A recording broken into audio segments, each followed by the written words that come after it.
The Xiaomi Redmi Note 9 Pro Max is a powerful mid-ranger powered by the Snapdragon 720G and runs on MIUI 11 based on Android 10. While there are a lot to like in this smartphone, one of the biggest downsides is the presence of ads and spam notification that hogs up the UI. The good news is that there's a way to disable these ads on the phone. Here's how. First, identify where the apps are coming from. Most of them will be present in the native apps or pushed by the Get Apps app store. To disable them, go to Settings, Password and Security and tap on Authorization and Revocation. From the list of apps, tap on MSA and revoke the authorization. A pop-up will ask you to confirm after 10 seconds. Just wait it out and tap on Revoke. Now do the same for Get Apps as well.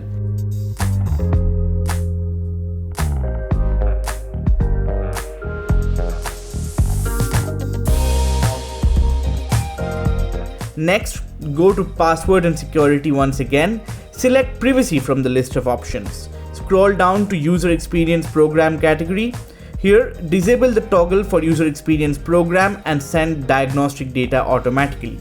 Next, in the same menu, tap on Ad Services and disable Personalized Ad Recommendation. Now, following these steps should disable apps in the Redmi Note 9 Pro Max and give you a clean interface to work with, no interruptions. Hope this helps. Thanks for watching.